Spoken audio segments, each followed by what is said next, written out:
It's time for DJ Rocky's Secret Files.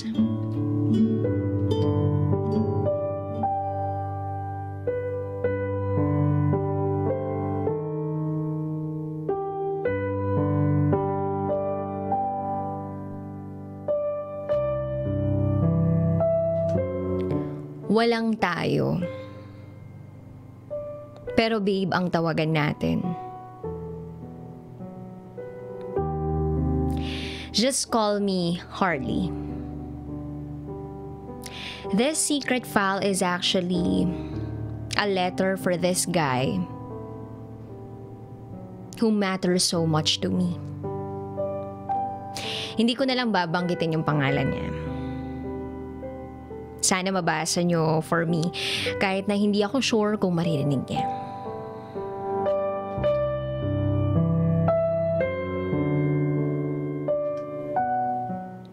Babe, siguro oras na para magsalita ako. 23rd day of that month, the day we met, virtually. The day we started with a chat.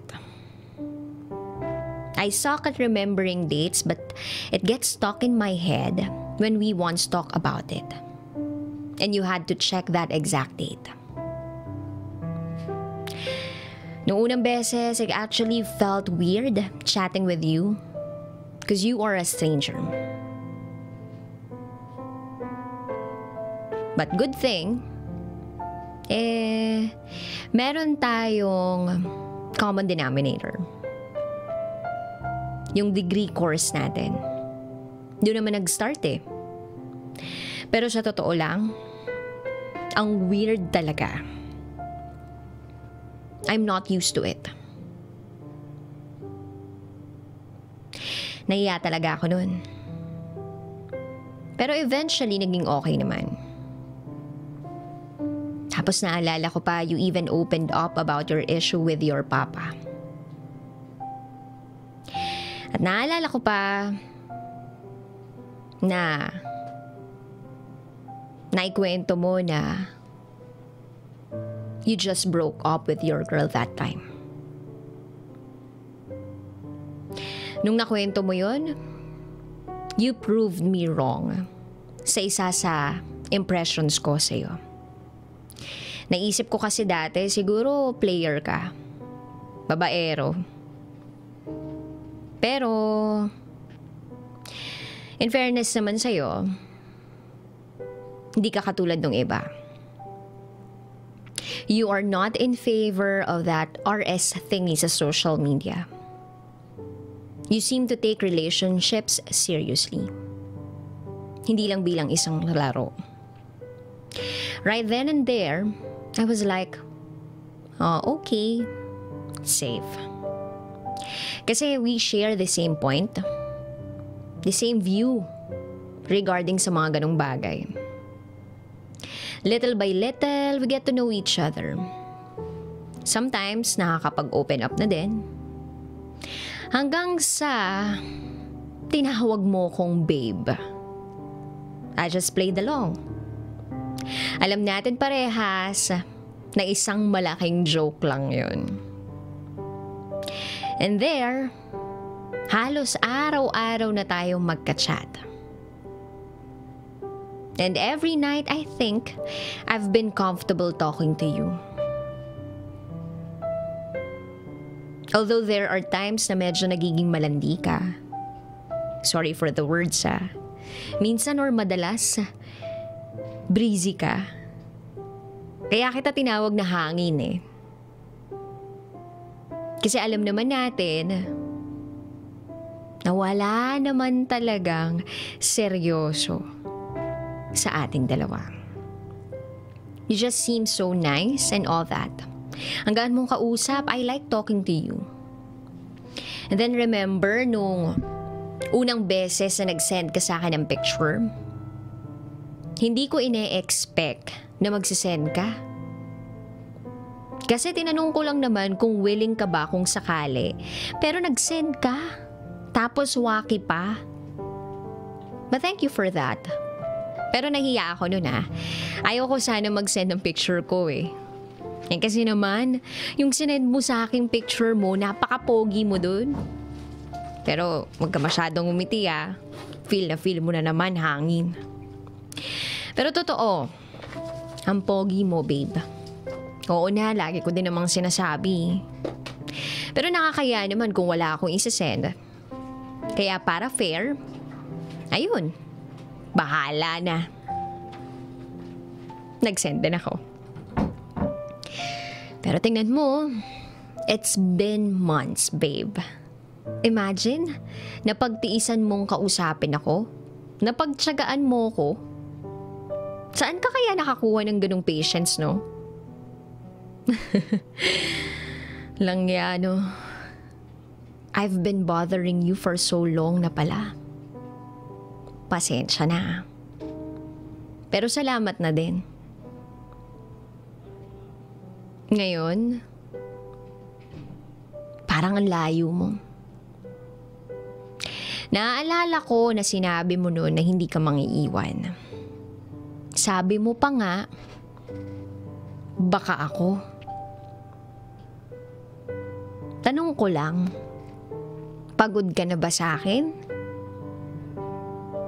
Are you sick of me being a bitchesa oftentimes?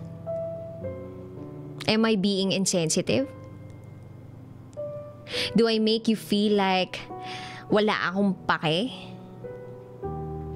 Baka naman isa sa mga sinabi ko, tinanong ko yung dahilan. Or meron bang iba?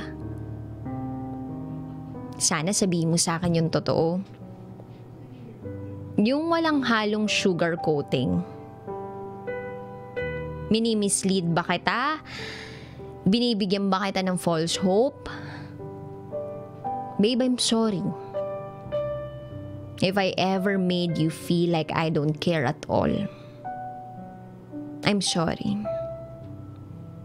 Sana wag mo akong i-ignore. O kaya naman iwasan. O kaya naman i-ghosting. If you are keeping your distance just because you think you are unsure of everything, wag naman. Sa totoo lang kasi, hesitant ako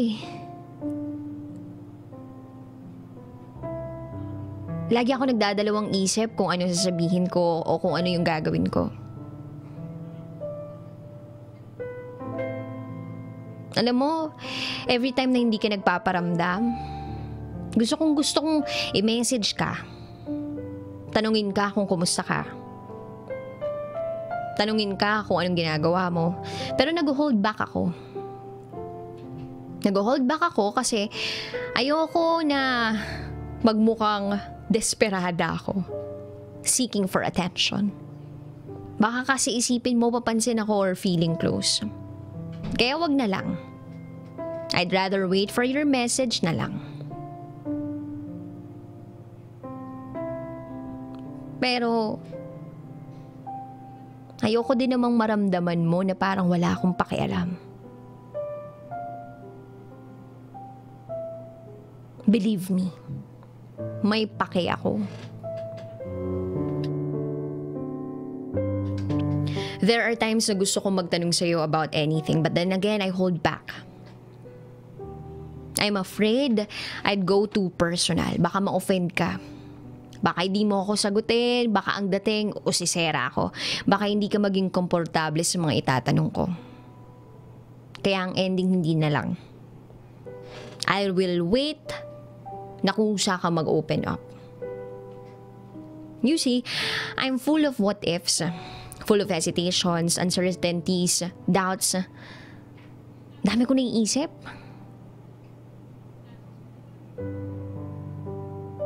Pero natatagpuan ko yung sarili ko na masayang kausap ka.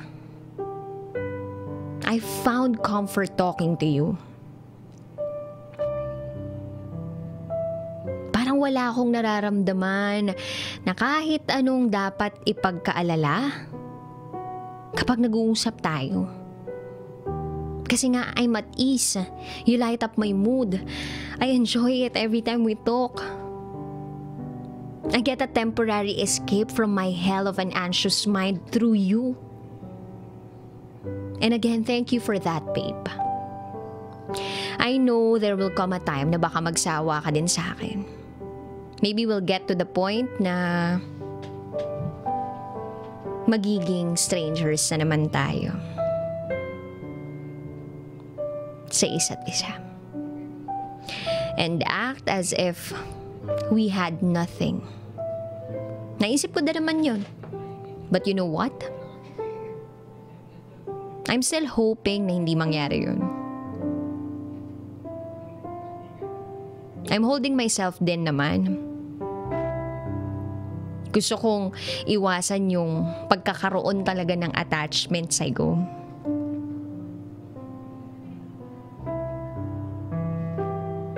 Kasi hindi pa naman natin lubusang kilala yung isa't isa.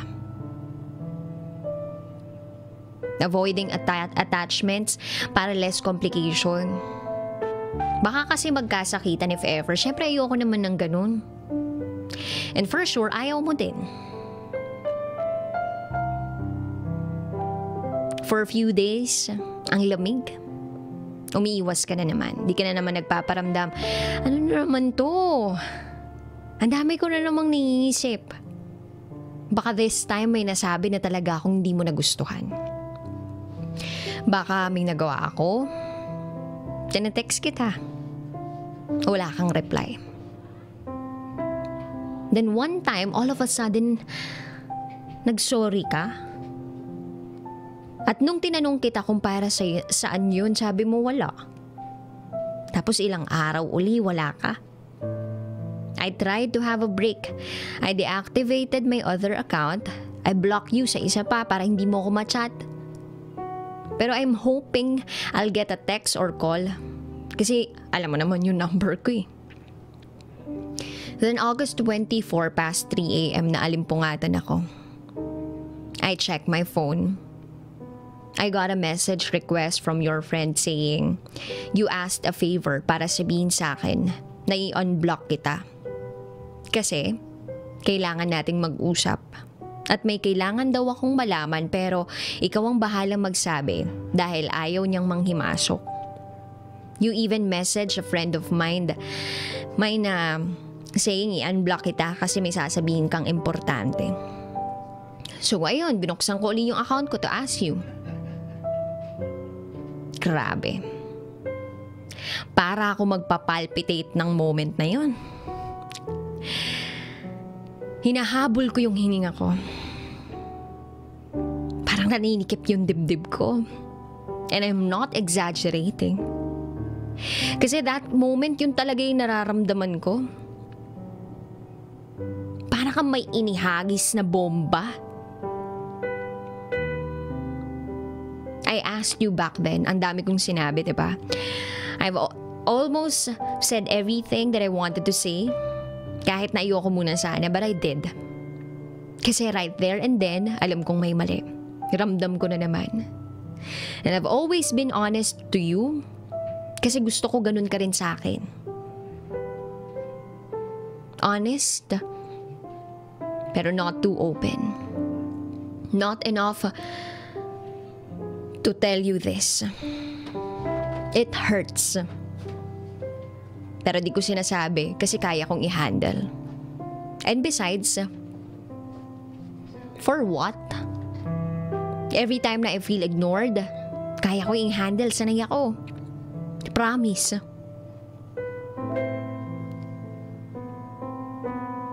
Malapit ka sa akin eh. Yun yung nararamdaman ko. And I'm not sure kung ganin din ba sa'yo. Hindi ako makapagreklamo. At alam ko, hindi naman dapat. But this time, pwede ka naman sigurong sabihin to. Masakit. Masakit, babe. Hindi ko naman ini-expect. May pa-surprise ka pala. Grabe ka, in fairness, havi na havi, lakas ng impact. Ang sakit nga eh. Yung sa sobrang sakit, napapamura na ako. Bakit ganun? Anyari? Hindi ko ina-expect na ganito kasakit. This is BS pero nakakaiyak. Tapos sasabihin mo na baka di ako masyadong masaktan sa aaminin mo sa akin kasi wala namang tayo. What the F? Oo, walang tayo. Kasi we are not into that kind of setup. We just met virtually. Walang tayo kasi we share the same insight regarding this matter. That falling for someone you never met is stupid. And yes, I mean it. Oo, walang tayo. But we both know there's something. At yun yung masakit. Kasi baka naman nag-assume lang ako. Sakla pa, walang tayo pero I feel betrayed. Ba't di mo man lang sinabi agad? You know how much I overthink pag anong hindi ka nagpaparamdam. Here I am thinking kung ano bang nagawa ko, ano bang nasabi ko, na-offend ba kita? Tapos ganito pala. At kung sakali bang nagkita tayo nun sa Baguio, sasabihin mo ba? Sana pala, nagkita tayo nun. Tapos sinabi mo na para namang nakaisa man lang ako. Isang sapak, ganoon. Like, magmumura ako, mumurahin kita tapos sabihin ko, masakit yun. Bakit, babe? Sabi mo hindi mo magagawa yun na hindi ka ganun, pero ba't ganun, babe? Sabi mo, babae yun ng kaibigan mo. So ano, share kayo, ganon? Tinanong kita, diba? Ni hindi ko man lang alam kung ano ba talaga. I've deserved to know naman siguro, diba? Akala ko pa naman, sa school niyo yung nandun yung threat. O yung ex mo, pero hindi pala, iba. At sa apartment mo pala mismo pa nangyari, what the F? Walang tayo, pero I feel like I've been cheated on. Ang kapal ko ba na nasabi ko yan, asyomera, ganun? Everyone's responsible for their emotions. Oo, I am responsible for what I feel right now. But you played the part of it. I'm not blaming you. Pero masakit talaga eh. Too bad. I wasn't able to manage my expectations. Pero wala naman akong magagawa. Lilipas din to. Ako pa ba? Pero tanong ko lang ha, totoo ba yung mga sinabi mo sa akin? Yung feelings mo for me? Totoo ba yun? You said you will wait till we both pass the CPA board exam? Diba? I just wanna know kung meron bang totoo dun sa mga sinabi mo sa akin dati. Maski yun man lang, yung isang yun. Pero di bale na. It doesn't matter now. You might really have feelings for me. It may be true that you love me, but not strong enough to hold us. Kasi if you love me enough, no matter how far we are from each other, with or without label or relationship, hindi ka ma-attract sa iba. Pero it happened. Shit happened. Ganun talaga eh. Wala ako dyan. At lagi naman ako nandito. Not physically, na gaya ng gusto mo. Not physically there for you, with you. Unlike her. Yes, I'm here. Yet so far, you cannot even hear and see. Ang unfair lang.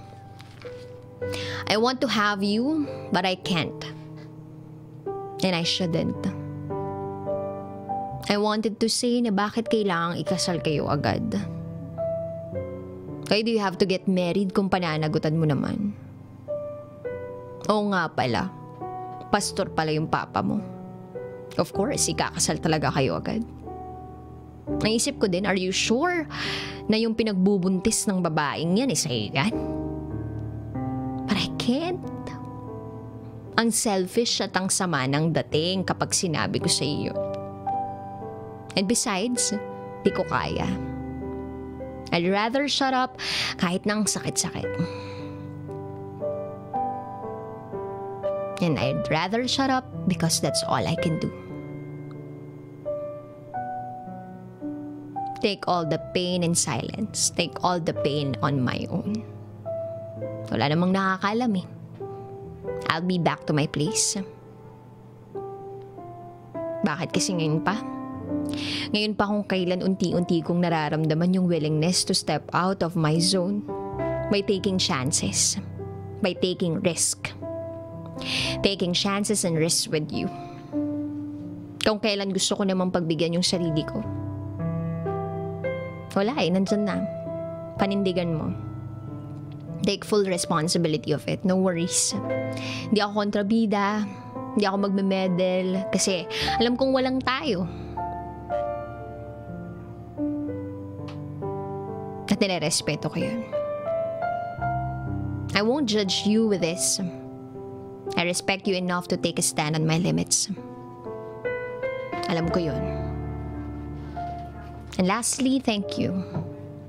Thank you for telling me na kahit kasal mo na kinabukasan, sana in-inform mo ko ng mas maaga. Thank you for telling me rather than dropping me without a single word, but your I don't know what for apology. It's easier to accept kasi.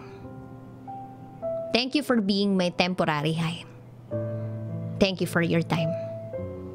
For everything. Alam ko, you're sorry. Huwag mong isiping nag-iba yung tingin ko sa'yo. Gaya nga ng sabi mo, ikaw pa rin naman yan. At ako pa rin naman to.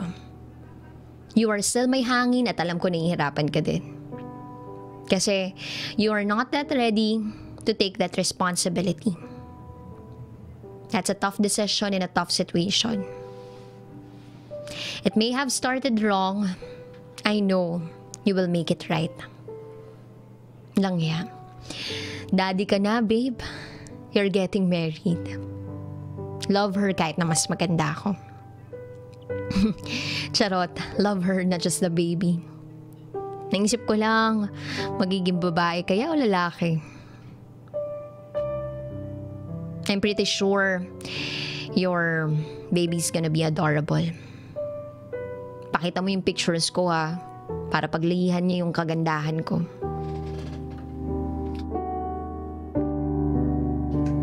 Charot lang. Pwede ba ako mag-ninang? Sana mahalin mo sila parehas. Make them your priority. And good luck sa pag-take mo ng board exams. I can help you sa pagre-review. Sakto, I've got new materials kasi nagsi-self-review din ako. Pwede kong i-share kung kailanganin mo. You can do it. Having a family of your own, make it your inspiration. I just want you to know na hindi ako galit. Sorry that I blocked you. Gusto ko lang ng break. Pero ganito pala. Basta don't worry about me. I'm hurt but not mad. Honestly, wala naman talaga akong maramdamang galit. Disappointment, frustration, siguro. Anger, wala. I won't hate you. I can't. And I can handle this. I can get over this in time. Sanay na ako sa ganito. I've mastered the process and I'll be genuinely happy for you. Congrats to both of you. Congrats kahit hindi ako invited.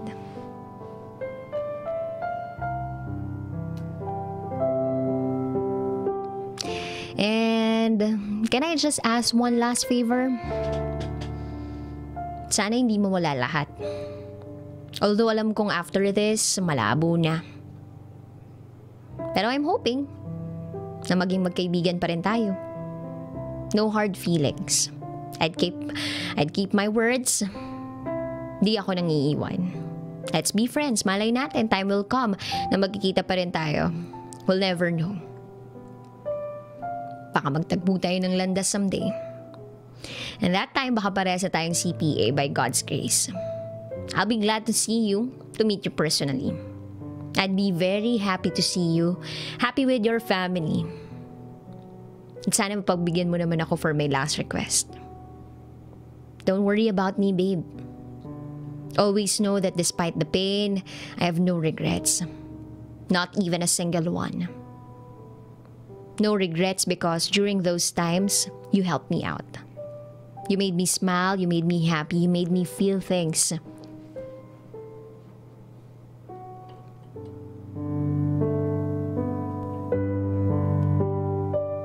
No goodbyes. So much love. This is Harley, and this is my secret file.